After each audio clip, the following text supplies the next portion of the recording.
তেঁতুল পাতা ধারাবাহিকের আজকের পর্বে আমরা দেখতে পাবো যে ধারাবাহিকের শুরুতেই আমরা দেখতে পাই রিজু জিল্লিকে বলছে অমিত স্যার অনেক ভালো মানুষ, তা না হলে কেউ এভাবে মেয়েটার পাশে দাঁড়ায়। অন্যদিকে শম্পা খেয়ালির সাথে কথা বলছিল, সে তাকে জানায় এদিকে সবটা ঠিকঠাক আছে, নেক্সট কাজ কি। ফোনের ওপাশ থেকে বলা হয় আপাতত আর কিছু করতে হবে না। এরপর শম্পা ফোন কেটে দিয়ে জিল্লিদের কাছে চলে আসে। পরবর্তী সিনে আমাদের জিল্লি এবং তার ভানুসেনাদের দেখানো হয়। রিঙ্কি এবং অমিত স্যারের ছবিগুলো দেখার জন্য সবাই রিঙ্কিকে চেপে ধরে। রিঙ্কি প্রথমে দেখাতে চায় না, তখন রিজু তাকে তার মায়ের ভয় দেখায়, তারপর সে ছবিগুলো দেখায়। তারা যখন ছবি নিয়ে হাসাহাসি করছিল ঠিক তখন সেখানে ঋষি চলে আসে। ঋষি বলে আজকাল দেখছি খুব আড্ডা হচ্ছে এখানে।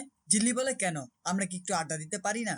ঋষি বলে পারো, কিন্তু এখন ঘুমানোর সময়। এরপর বাকিরা সেখান থেকে চলে যায় এবং জিল্লি ঘুমানোর জন্য প্রস্তুতি নেয়। তখন ঋষি ল্যাপটপ নিয়ে বসে। জিল্লি বলে কি ব্যাপার, আপনি আজকেও রাত জেগে কাজ করবেন? তখন ঋষি বলে হ্যাঁ। জিল্লি মনে মনে বলে আমি জানি আপনি কেন এমন করছেন। আমি মেঝেতে থাকছি, এটা আপনার সহ্য হচ্ছে, তাই তো আপনি চেয়ারে ঘুমান। আপনি কবে যে মুখ ফুটে আমাকে ভালোবাসার কথাটা বলবেন? এরপর আমাদের মাঝরাতের কাহিনী দেখানো হয়। বাইরে হঠাৎ চিৎকার চেঁচামেচি শুনে ঋষি এবং জিল্লির ঘুম ভেঙে যায়। ঠিক তখন রিঙ্কি এসে জানায় মোমো অসুস্থ, তার অ্যালার্জি বের হয়েছে। তখন তারা সবাই মিলে মোমোর ঘরে যায় এবং দেখে তার অবস্থা খুবই খারাপ। ঋষি তখন ডাক্তারকে ফোন করে আর ঝিল্লি মোমোর অ্যালার্জি জায়গাগুলো মুছে দিচ্ছিল পানি দিয়ে, কিন্তু মোমো এতে আরো বেশি অস্বস্তি বোধ করছিল। তখন মোমো পানি খেতে চায় আর ঝিল্লি পানি খাওয়ালেই মোমোর গলা ফুলে যায়। এরকম হতে দেখে সবাই চিন্তিত হয়ে যায়। তখন ডাক্তার আঙ্কেল এসে বলে এটা হয়তো কোনো খাবার থেকে হয়েছে। ঋষি বলে ওকে তো কোনো অ্যালার্জি জাতীয় খাবার দেওয়া হয় না। এরপর রিঙ্কি হঠাৎ বলে ওকে পানি খাওয়ানোর পর ওর গলা ফুলে গেছে। তখন ঝিল্লি বলে তার মানে পানিতেই সমস্যা হয়েছে। এরপর ডাক্তারের কাছে একটা কল আসে এবং ডাক্তার জানতে পারে আশেপাশে সবার বাড়িতে এই অবস্থা।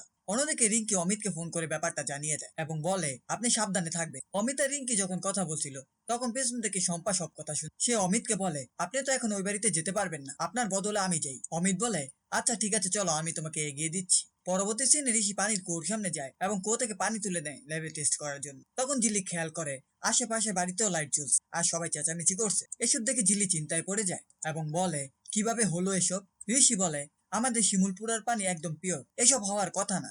আমি ল্যাবে টেস্ট করলে বুঝতে পারবো এটাতে কি হয়েছে। ঋষি বের হতেই যাবে তখন সেখানে শম্পা চলে আসে। শম্পাকে দেখে ঋষি জিজ্ঞেস করে ইনি কে? ঝিল্লি বলে এটা অমিত স্যারের বোন। এটা শুনে ঋষি সেখান থেকে চলে যায়। অন্যদিকে খেয়ালি এসব ঘটনা দেখছিল আর মজা নিচ্ছিল। পরবর্তী সিনে আমাদের ঋষির ল্যাবে দেখানো হয় সেই শিমুলপুরের আশেপাশে বাড়িগুলোর পানির স্যাম্পলের ব্যবস্থা করার কথা বলছে। এরপর সিন ঘুরিয়ে আমাদের আবার তেঁতুল পাতায় দেখানো হয়। ঝিল্লি সমিতা নামের একজনকে ফোন করে জানিয়ে দেয় সবাইকে জানিয়ে দাও কেউ যেন কুয়োর জল না ব্যবহার করে আর জলগুলো যেন ফুটিয়ে পান করে। আমি কাল সকালে পঞ্চায়েত ডাকছি। এরপর আমাদের পরের দিন সকালের কাহিনী দেখান। ঝিল্লি পানি নিয়ে আসছিল ঠিক তখন দুজন মহিলা এসে ঝিল্লিকে বলে আমাদের বাড়ির পানি খারাপ হয়ে গেছে। ঝিল্লি বলে আপনারা আপাতত পঞ্চায়েত প্রধানের ট্যাঙ্ক থেকে পানি ব্যবহার করুন, আমি পুরো ব্যাপারটা দেখছি। এরপর ঝিল্লি খেয়াল করে তার কাকাও অসুস্থ, অন্যদিকে বড় মাও অসুস্থ। হঠাৎ বাড়ির সব লোকদের এমন অসুস্থ হতে দেখে ঝিল্লি ঘাবড়ে যায়। ঝিল্লি তুতুল এবং রিঙ্কিকে বলে তোমাদের মেজদাবাইকে ফোন করো এবং তাকে আসতে বলো, সবাইকে এক্ষুনি হসপিটালে নিয়ে যেতে হবে। কিন্তু ঋষির ফোন অফ থাকায় কেউ তার সাথে যোগাযোগ করতে পারছে না। এরপর ঝিল্লি ঋষিকে ভয়েস মেসেজ পাঠিয়ে দেয়। শেষ দিনে আমাদের আবার ঋষির ল্যাবে দেখানো হয়